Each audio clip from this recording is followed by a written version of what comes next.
So we are continuing with chemical equilibrium part 2. So in this case, first of all, we have the question, what are electrolytes? Discuss their type. So now, what are electrolytes? Electrolytes, they are the substances which dissociate to produce ions in the aqueous solution or in the molten state or in the fused state. They produce ions, they are called as electrolytes. They are basically of two types: strong electrolytes, which ionize completely in their aqueous solution or molten state. They are called as strong electrolyte. Example is NaCl, KCl, KNO3. They are all strong electrolytes. Then we have weak electrolyte, the electrolyte which ionize partially in their aqueous solutions.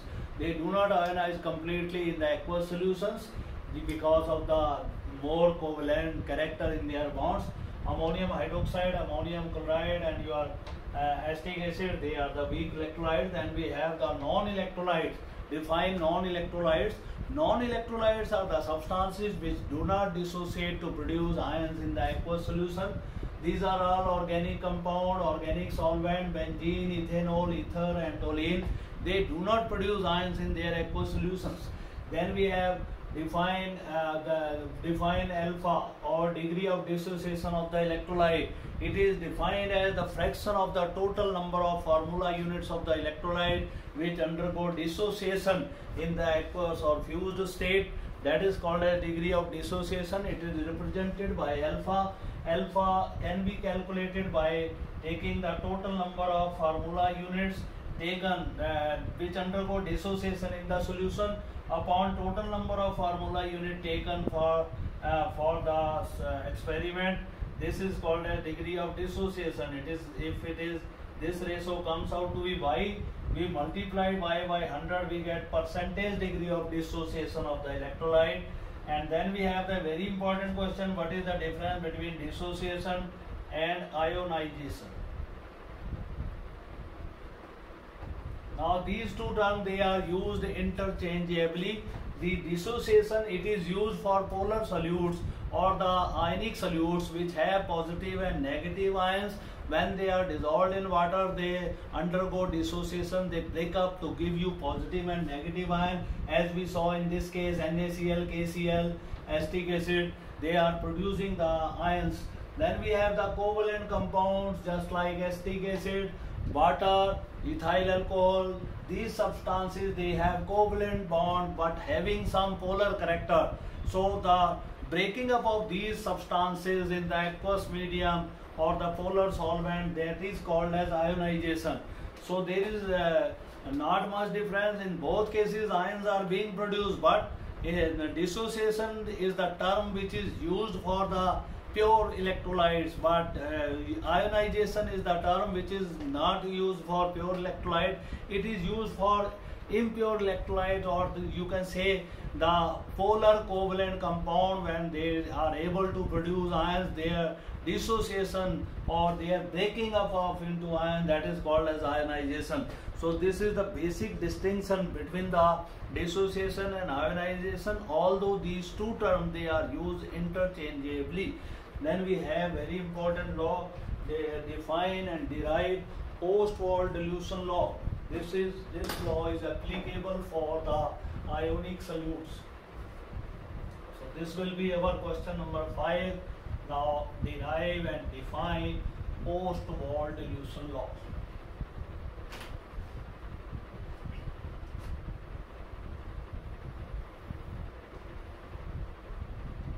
Derive and define Ostwald dilution law.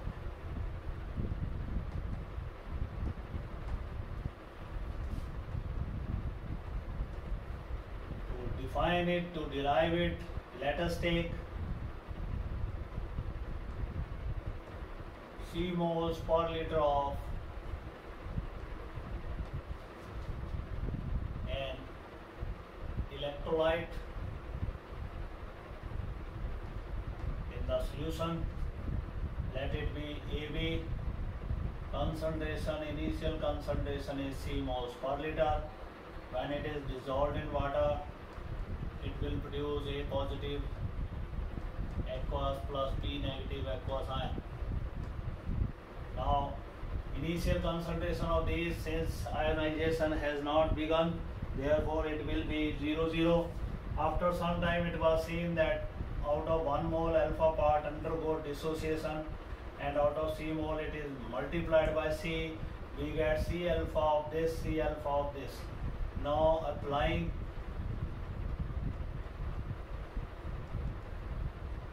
law of chemical equilibrium,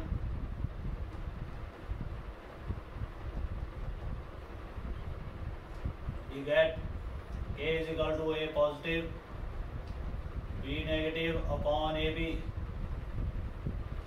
putting their concentration at equilibrium C alpha upon C 1 minus alpha, or this is written as C square alpha square upon C 1 minus alpha. Now if alpha is very small, then 1 minus alpha is approximately equal to 1. Therefore K will be equal to C square alpha square upon C, or this will be given by C alpha square, or K will be C alpha square, or alpha will be K by C under root. Since 1 by C that is equal to V, therefore alpha is also equal to under root kV. So these are the two forms of Ostwald dilution law, which can be defined as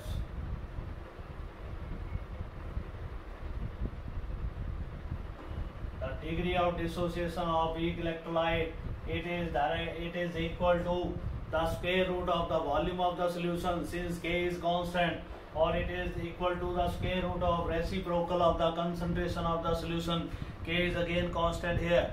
So this is regarding Ostwald dilution law. It is used for numerical problems. Then we come to the next question, number 6. Discuss Arrhenius concept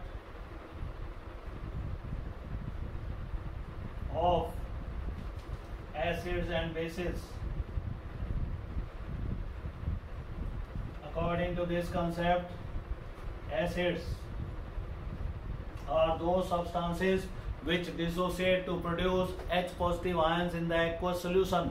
For example, we have HCl, dissociate to produce H positive aqueous plus Cl negative ion. We have HNO3, dissociates to give H positive and NO3 negative ions.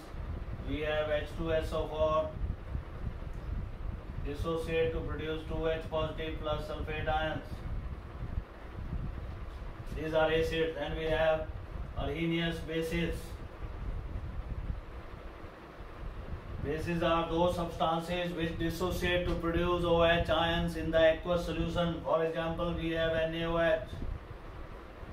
When dropped in water, it will produce Na positive aqueous plus OH negative aqueous ion.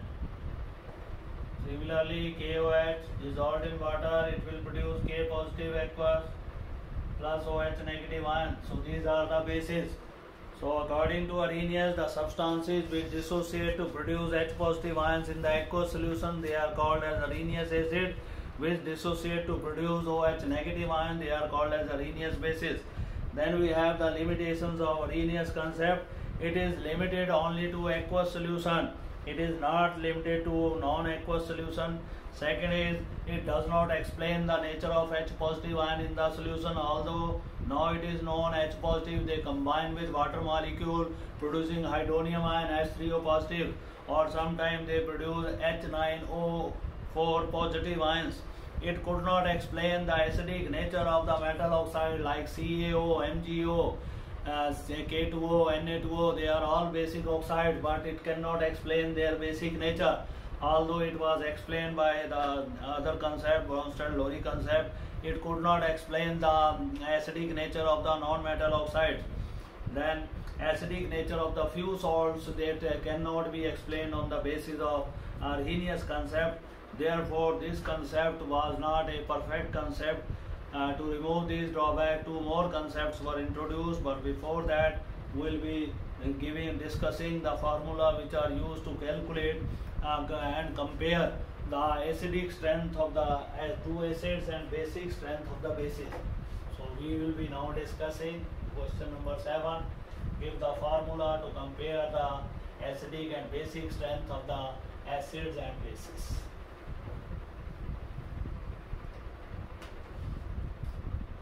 We have question number 7. Give formula to calculate acidic strength of two acids and bases. If we know the degree of dissociation of these acids, we can compare their acidic strength or basic strength. So for that we have formula alpha 1, degree of dissociation of one acid, degree of dissociation of another acid. It is equal to K1 upon K2. They are called as dissociation constants of two acids. Or we can also write strength of acid 1.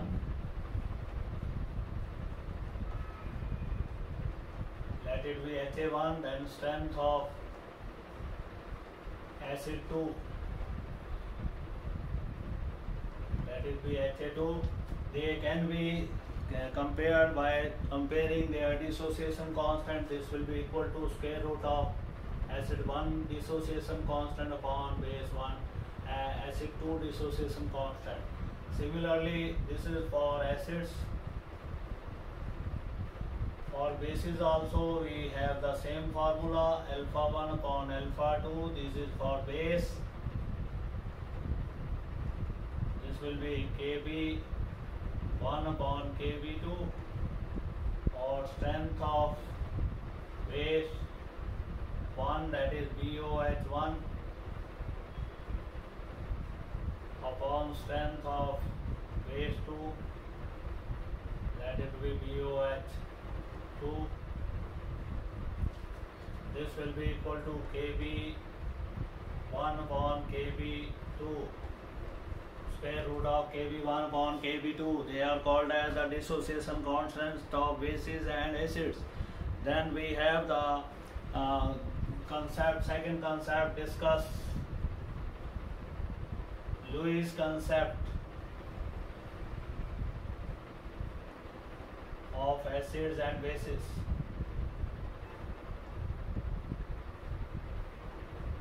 According to Lewis concept, acids are those substances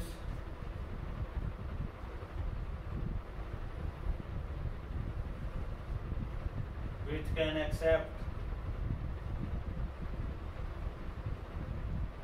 lone pair of electrons from other substances. So this concept is based upon lone pairs which accept lone pair. They are acid. Example are the BF3, AlCl3. Proton can also accept lone pair from other substances. This is also a base. Then we have acid. Then we have CO2, MgCl2.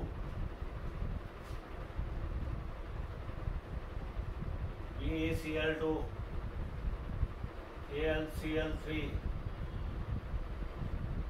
These are all called as Lewis acids because in these molecule the central atom is electron deficient and it is capable of accepting lone pair of electron from other substances. Then we have Lewis bases. It is just the reverse of the acids, the substances which can donate lone pair.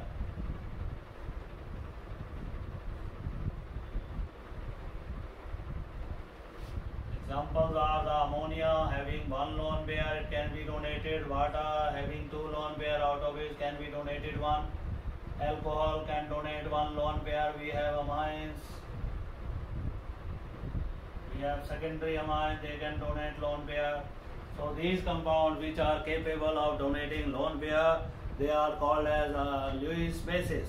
Then we have the drawbacks of Lewis bases. Each concept has its own merits and demerits. So first drawback of this concept is combination of acid and base that requires formation of covalent bond, which is a slow process, which involves the formation of coordinate bond, because when one atom will donate, one molecule will donate lone pair, other will accept, this will be the formation of coordinate bond. And it has been observed that formation of coordinate bond is a slow process, but all the acid base reactions, they are fast reactions. So this could not be explained why acid base fast reactions are fast when they are involving the transference of lone pair of electron. Then second, it could not explain the relative strength of the acids and bases. Then third, catalytic activity of the protonic acids, that could not be explained with the help of this concept. It include all the coordinated compound forming reactions, which is not true at all. Then we have the next concept of acid and bases. Question number 9. Discuss Bronsted-Lowry concept of acids and bases. Actually, Bronsted and Lowry, they combined two concepts, Arrhenius concept as well as Lewis concept. They took the acids of Arrhenius and bases of those of the Lewis concept, and they made their own concept. So according to this concept, acids are proton donor, bases are proton acceptor. The substances which can donate H positive ion. Arrhenius was saying the substances which produce H positive ion in the aqueous medium. So this concept is just similar to Arrhenius acids. So we can say, comment upon the statement that Arrhenius acids are all Bronsted-Lowry acids. This is true, that since they both of the concept, they involve the generation of proton. That's why Arrhenius acids are proton donor. They are HCl, H2SO4, all Arrhenius acid. H3PO4, H2CO3, all are acid. Then proton acceptor. These are the bases of the Lewis concept. This is ammonia, water, alcohol, amines. Then we have secondary amine, tertiary amine, and so on. The substances which are having excess of lone pair of electron which can be donated, they are called as Arrhenius bases. Then Bronsted-Lowry concept, what are the drawbacks of this concept? Let us explain. It could not explain the reaction between acidic and basic oxides, since they both do not contain a proton. Then how they combine? Substances, Lewis acids could not explain by this concept. The Lewis acids, they could not be explained by this concept. Then we have the next question, what are conjugated?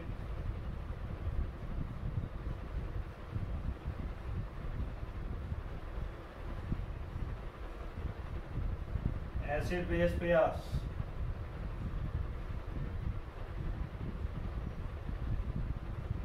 What are conjugated acid-base pairs? These are the pair of substances. These are the pair of substances which differ from each other in terms of proton. Acids, they have one hydrogen more than those of bases. When this hydrogen is lost, then remaining part that become base. So conjugated acid-base pair, these are the pair of substances which differ from each other in terms of proton only. For example, we have HCl. When it combines with water, it will give you H3O positive plus Cl negative. HCl is acid 1 if its counterpart Cl negative, that will be base 1. Water is air accepting proton, it is base 2. Its counterpart which is having excess of 1 proton, it will be acid 2. These are conjugated acid-base pair. This is conjugated acid-base pair 1, 2. This is conjugate acid-base pair 1. So such pair of substances which differ from each other in terms of proton, they are called as conjugated acid-base pairs. you can be given a question, tell the conjugate acid of chloride ion. So see what is the conjugate acid of chloride ion. Chloride ion is a base here. HCl will be its acid. Then you can be asked, tell conjugate acid of H2O. Add one proton, you will be getting conjugate acid of that. You will get hydronium ion. So if you want to, you are asked to tell the base of the acid, then you have to remove one proton. If you are asked to tell the acid of that, then you have to add one proton in that species. So this will give you the result. Now tell the conjugate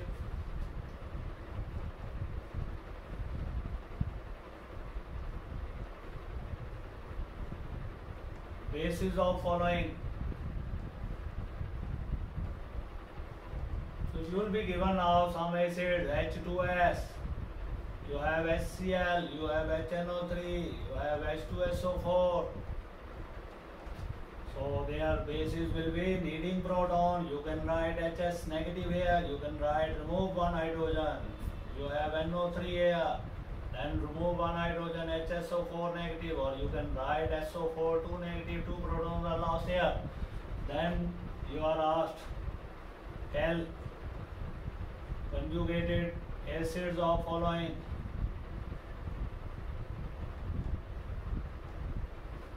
Now you are given some ions, carbonate ion, you are given phosphate ion, sulfate ion, and NO3 ion. You are asked to give their acids. For acid you add one proton, reduce one negative charge. One proton is added, reduce one negative charge. One proton added, reduce one negative charge. One proton added, it was NO3 negative, now it is HNO3. So these are the method how to derive conjugate acid and conjugate base of the species. Now what are the advantages of Bronsted-Lowry concept? It is a answer is advantages of Bronsted-Lowry concept.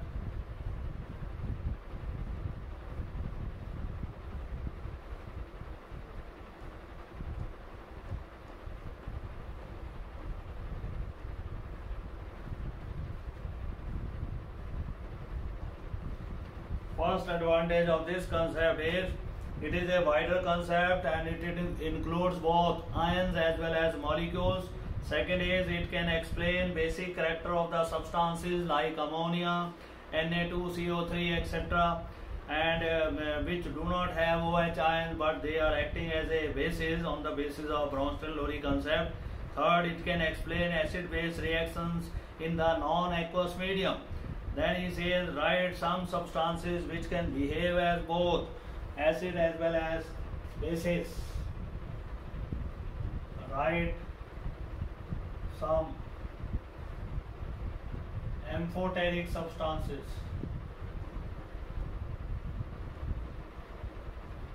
Amphoteric substances are those substances which can serve as both acid as well as base. Here HS negative is such a ion, HSO4 negative is ion, HCO3 negative.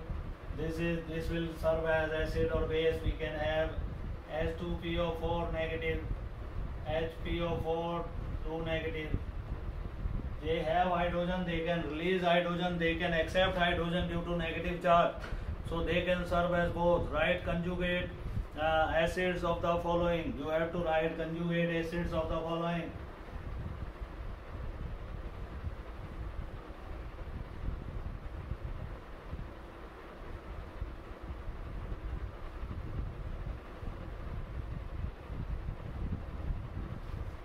We have HCO3 negative, OH negative, NO3 negative, HSO4 negative. Acid add one proton, you will be getting that H2CO3, add proton equal to negative charge. So these are the conjugated acids of the following species given to us. Now we come to another important question. Classify the Lewis acid and bases from the following. You are given a list of the compound. Tell conjugate tell acids and bases from the following list. So for this purpose we are given some compound, we are given ammonia here, we are given H2SO4, we are given RNH2, we are given ROH, we are given HNO3, we are given H2CO3. So we see this is base, primary amine, heavy lone pair, this is base, these are acids, this is acid. So acids are the substances which are having protons which can be donated in the reaction. So it is easy to classify the substances into acids and base. So these are the three concepts of acids and bases. Some of the acids they are explained on the basis of one concept, some are explained on the basis of another concept. So these are the three concepts which are still used in the use. Then we have what is ionic product of water. We have the next question, question number 16. What is ionic product of water?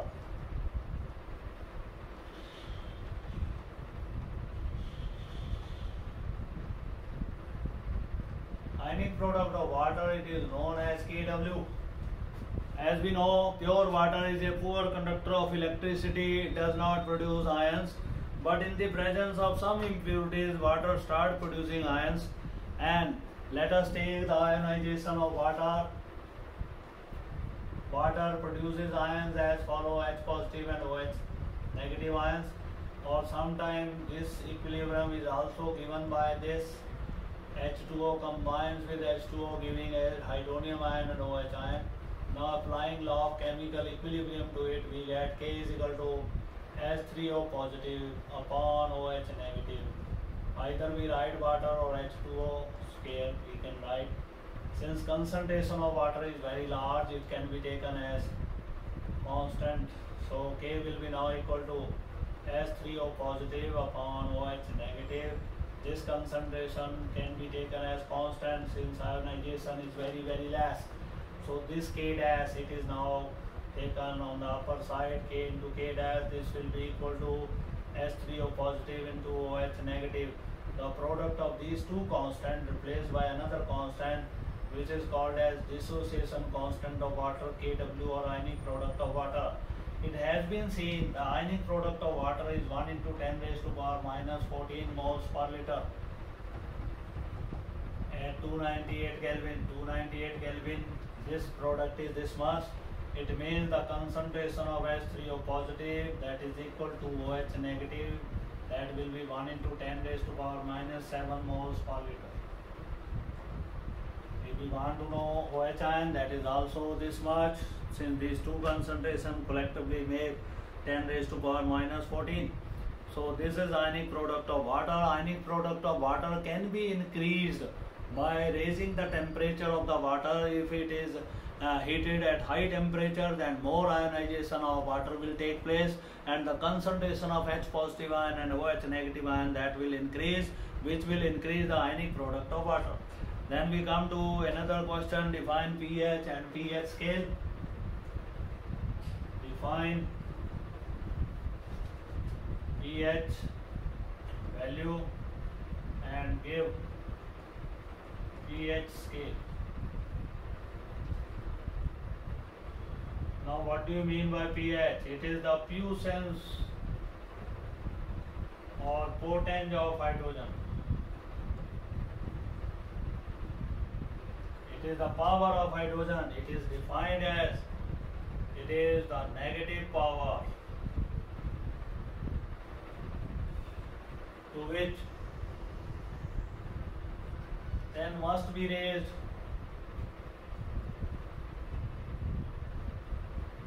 in order to express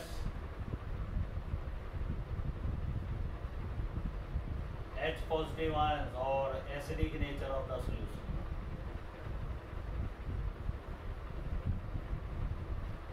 So we can say pH is negative power to express H positive or hydronium ion concentration, because H positive combines with water This is minus pH. This is our first expression, taking log on both sides. So we have log of H3O positive or H positive, that is equal to minus pH log 10. Since log 10 is equal to 1, therefore log of hydronium ion concentration, that is equal to minus pH, or pH, if given positive sign, it is log of hydronium ion concentration. So what is pH now? pH is defined as the negative logarithm of hydrogen ion concentration. This is called as pH. Now we devise the pH scale. What is pH scale? Sorensen in 1903 gave a scale to compare or to check the acidic and basic nature of different solutions. This scale is known by his name as Sorensen pH scale, or simply it is called as pH scale. So what is pH scale? This is second part of this question, pH scale. This is the scale which is used to express acidic and basic character of different solutions. This is now just like the scale, we have this type of structure. Now upper side will be having pH of different solution, 1, 2, 3, 4, 5, 6, 7. Then we have 8, 9, 10, 11, 12, 13 and 14. You make two lines crossing each other here. Acidic character decreases as the letters of acidic word they are decreasing. Basic character increasing as the letters of basic character they are increasing. Now here the concentration of H positive ion is given. It is 10 raised to power minus 1, 10 raised to power minus 2, minus 3, minus 4, minus 5, minus 6, minus 7. Then we have 10 raised to power minus 8, 10 raised to power minus 9, minus 10, minus 11, minus 12, minus 13, minus 14. This is the concentration of H positive ion, and this is upper side we are having the acidic or basic character of the solution. It means the strong acids, they are the acid with pH around about 2. Then we have moderate acids up to 5. Then 5 to 7, they are weak acids. Similarly here we will be having 13 to 40 strong bases. Then we have moderate bases. And here we have weak bases. So this is regarding pH scale. Now idea of relative strength of the what are the limitations of pH scale? pH value of solution does not give the immediate idea of relative strength of the solution. So pH value of a solution does not give the immediate relative strength of the solution. A solution with pH equal to 1 has H positive ion concentration higher, 100 times higher than that of the solution which is having pH equal to 3. So we are not getting the exact idea about the strength of the solution. pH value of 0 is obtained for 1 normal or 1 gram equivalent of the solute when dissolved of the acid dissolved in the 1 liter of water. The pH of such solution comes out to be 1. In case of 2 and 3 and 10 and solutions, the respective pH values will be negative. So we are not exactly finding what are the pH of 1 normal, 2 normal, 3 normal and 10 normal solutions. Then we have another limitation, a solution of acid having a very low concentration, say 10 raised to power minus 8 cannot have pH equal to 8, because 8 pH will belong to the basic solutions. So this is also the drawback which could not be proved by this, although its pH is less than 7. And so these are the drawbacks in the pH scale. So these drawbacks, they are to be removed and they are removed later on. Now we'll come to another question. What are the different types of salts?